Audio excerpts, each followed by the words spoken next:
وہ بجائے اس کے کہ وہ قرآن و سنت سے کوئی اس چیز کا حل نکالے، وہ بابوں کے پاس چلا جاتا ہے۔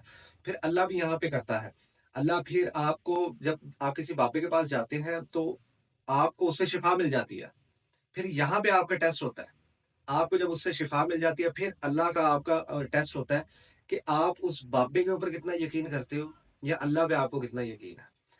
آپ صلی اللہ علیہ وسلم نے سورہ بقرہ کا کہا کہ سورہ بقرہ کی آخری جو 2 آیات ہیں یہ جادو کا توڑ ہے۔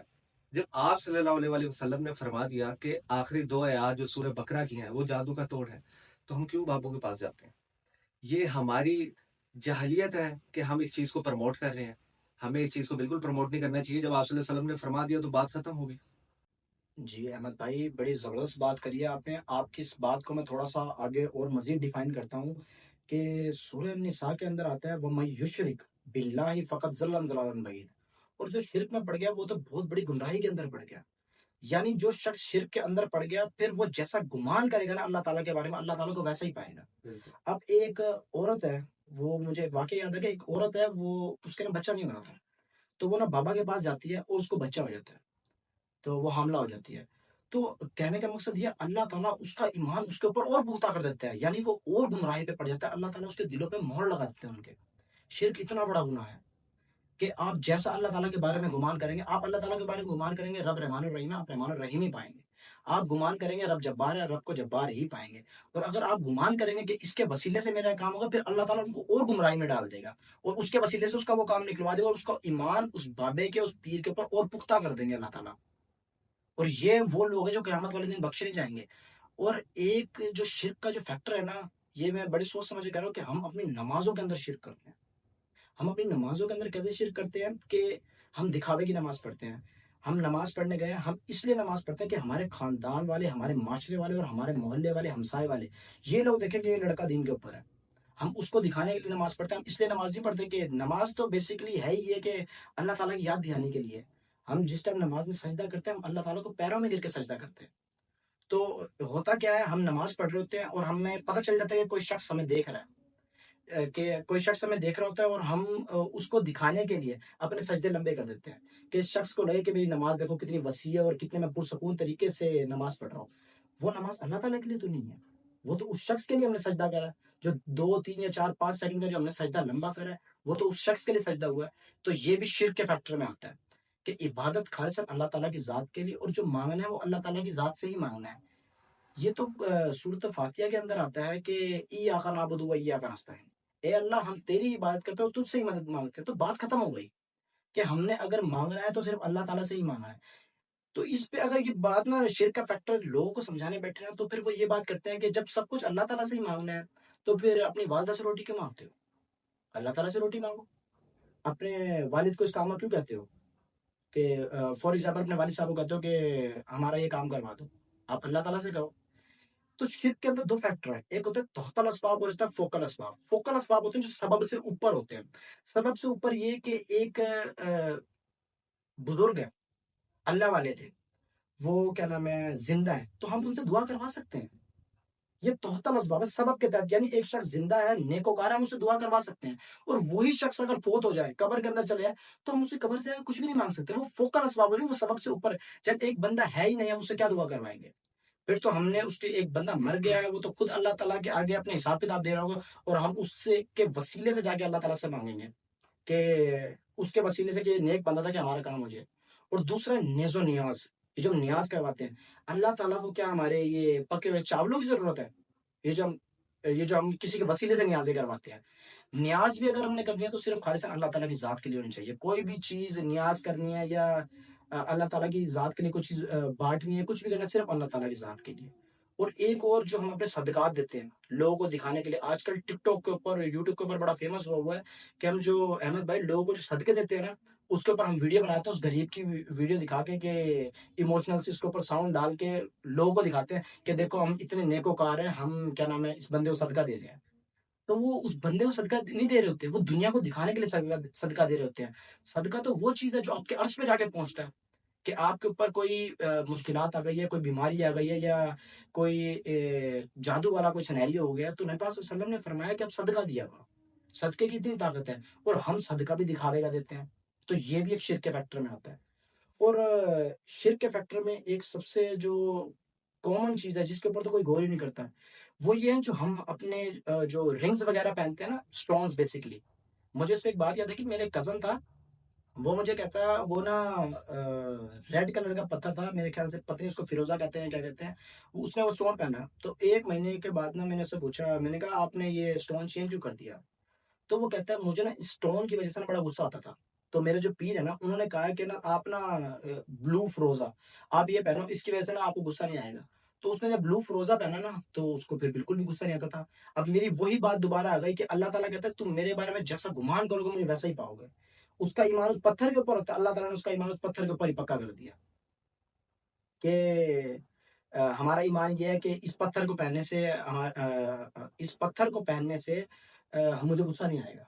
تو اللہ تعالیٰ نے اس کا ایمان اس کے اوپر ہی پختہ کر دیا اور وہ بہت بڑی گمراہی میں جا کے پڑ گیا. ایسے شخص نہیں بخشے جائیں گے. جی بالکل اسی طرح ہی ہے کہ ہمارے یہاں پہ ایک اور شرک کا فیکٹر یہ بھی ہے کہ ہم درباروں پہ جاتے ہیں، درباروں پہ حاضری دینا، وہاں پہ ہاتھ اٹھا کے دعا مانگنا. ہاتھ اٹھا کے آپ دعا مانگ سکتے ہیں، لیکن دعا کیا مانگنی ہے؟ آپ ان کی مغفرت کی دعا مانگ سکتے ہیں کہ اللہ کرے وہ بخشے ہو، اگر وہ کسی جہنم کے عذاب میں مبتلا ہے تو اللہ ان کی بخشش کرے. ان سے نہیں مانگ سکتے، ہم آپ صلی اللہ علیہ وآلہ وسلم سے نہیں مانگ سکتے، ہم حضرت علی سے نہیں مانگ سکتے. حضرت علی کے بارے میں لوگ کہتے ہیں یا علی مدد، ہم نہیں کہہ سکتے. اسی طرح آپ صلی اللہ علیہ وسلم خطبہ دے رہے تھے تو ایک شخص آیا، تو اس نے کہا کہ آپ اللہ کے نبی بہت قحط سالی ہے، بارش کے لیے دعا کر دیں. تو آپ صلی اللہ علیہ وآلہ وسلم نے دعا کی، بارش برسنا شروع ہو گئی. اسی طرح اگلے ایک ہفتے کے بعد وہ شخص آیا تو اس نے کہا کہ آپ صلی اللہ علیہ وسلم بہت بارش ہو گئی ہے، گھر ڈوب رہے ہیں، تو آپ دعا کریں کہ رک جائے. آپ صلی اللہ علیہ وآلہ وسلم نے اللہ کی مدد سے بادلوں کی طرف اشارہ کیا اور وہ بارش رک گئی، بادل سائڈ پہ ہو گئے. اسی طرح جب آپ صلی اللہ علیہ وآلہ وسلم کی وفات ہوئی، اسی طرح حضرت عمر کا دور خلافت تھا، تو حضرت عمر تو آپ صلی اللہ علیہ وآلہ وسلم کے پاس نہیں گئے، ان کی قبر پر نہیں گئے مانگنے کہ آپ اے اللہ کے نبی آپ نے پہلے بھی آپ نے دعا کی تھی، بارش ہوئی تھی، تو میں جو ہے نا آپ کی قبر مبارک پر جا کے دعا کرتا ہوں اور اس کے وسیلے میں بارش ہو جائے گی. ایسا نہیں ہے. وسیلے کا فیکٹر کیا ہے؟ وسیلے کا مطلب یہ ہے کہ کوئی ایسا شخص جو وہاں پہ زندہ ہو، موجود ہو اور آپ سے نیک ہو، آپ اس سے دعا کروا سکتے ہیں. کسی نیک شخص سے دعا کروانا وسیلہ ہے. حضرت عمر رضی اللہ عنہ آپ صلی اللہ علیہ وسلم کے چچا کے پاس گئے اور ان سے دعا کروائی.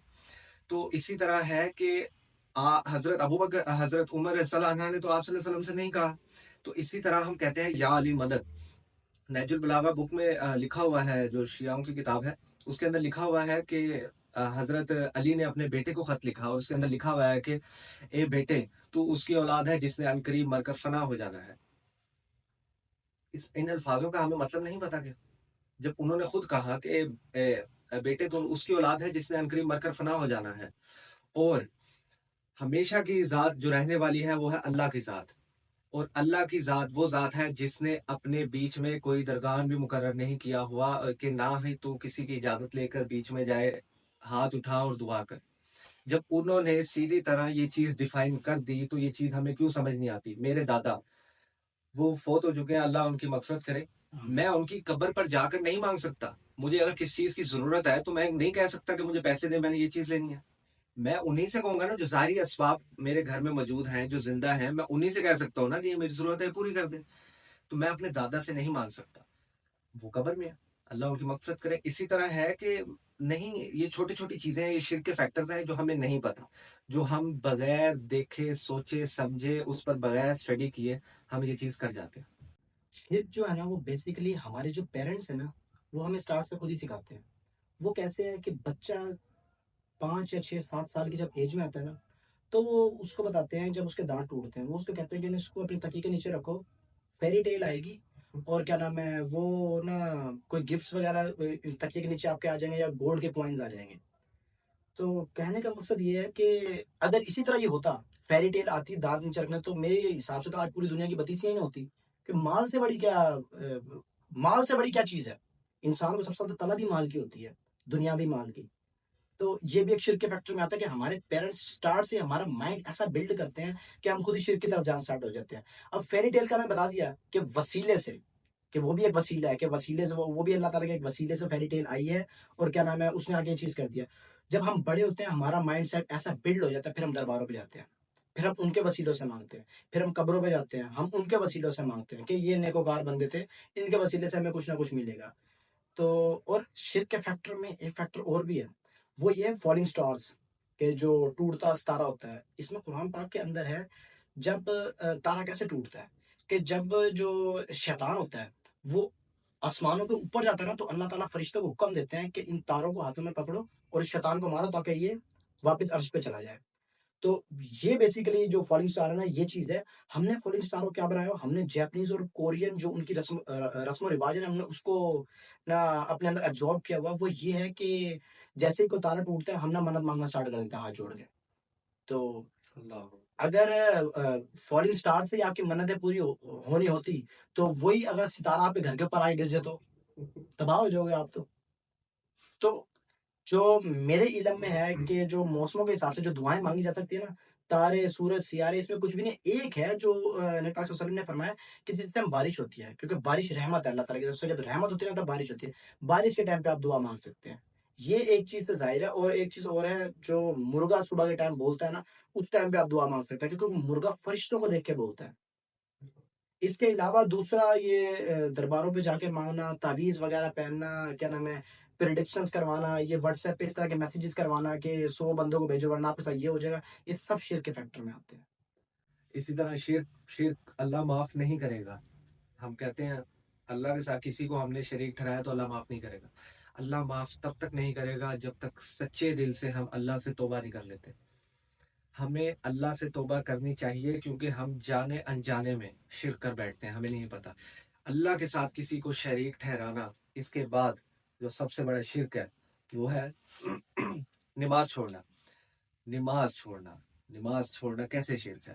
اسی طرح اللہ ہمیں 5 ٹائم نماز کے لیے بلاتا ہے، ہم نہیں جاتے، ہمارا دل نہیں کر رہا نماز پڑھنے کا، یہ شرک ہے۔ مطلب اللہ ہمیں بلا رہا ہے، ہم نے اس چیز کو ڈکلائن کر دیا اور ہم جو ہے اپنی مستی میں بیٹھے ہوئے ہیں، تو یہ ہم نے شرک کیا، اللہ کا کہا نہ مانا، ہم نے شرک کیا۔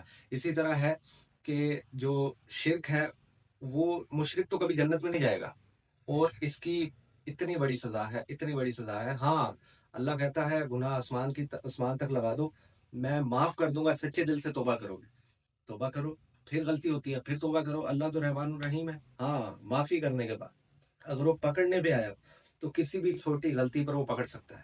ہمیں بس اسی طرح استغفار کرتے رہنا چاہیے، اپنی غلطیوں کی معافی مانگتے رہنا چاہیے، کیونکہ ہم بہت سے گناہ جانے انجانے میں کر لیتے ہیں اور ہمیں نہیں پتا کہ کس چیز میں فال کر رہا ہے، شرک میں فال کر رہا ہے، کسی اور چیز میں کبیرہ گناہوں میں فال کر رہا ہے۔ تو ہمیں اس چیز کو دیکھتے رہنا چاہیے اور اس پر جو غور و فکر کر کے ہمیں استغفار کرتے رہنا چاہیے۔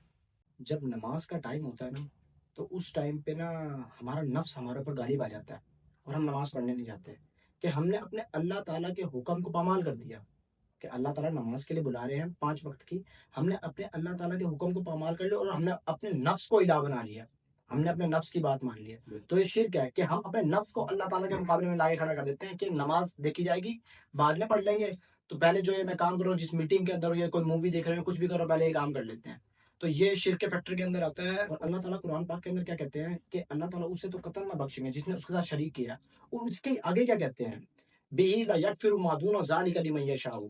اور شرک کے علاوہ جو گناہ ہے وہ بھی اللہ تعالیٰ جسے چاہے گا بخش دے گا۔ اب اس کے اندر یہ ہے کہ شرک کے علاوہ جو گناہ ہے، شرک کے علاوہ جو شرک سے نیچے گناہ ہے، شراب پینا، زنا کرنا، یا اس ٹائپ کے ڈفرینٹ ٹائپس آف جو ہم گناہ کرتے ہیں، وہ اس میں بھی اللہ تعالیٰ یہ کہتے ہیں کہ شرک کے علاوہ جو چھوٹے گناہ ہیں نا، وہ بھی جسے چاہے گا بخشے گا، ہر کسی کو اللہ تعالیٰ نہیں بخشے گا۔ اللہ تعالیٰ کا دل کرے گا، رب رحمان الرحیم ہے، بخشے گا تو سب کو بخش دے گا، لیکن شرک ایک ایسا گناہ ہے یہ اللہ تعالیٰ کبھی نہیں بخشے گا۔ نبی پاک صلی اللہ علیہ وسلم اپنے امتیوں کو جب دوزخ کے اندر سے آخری امتیوں کو لے کے آنے لگیں گے نا، تو قرآن پاک آگے آ جائے گا۔ قرآن پاک کن کو جنت میں جانے نہیں دے گا؟ قرآن پاک ان کو جنت میں نہیں جانے دے گا جنہوں نے قرآن پاک کی عزتوں کو پامال کیا، جنہوں نے اللہ تعالیٰ کے ساتھ کسی کو شریک مقرر کیا۔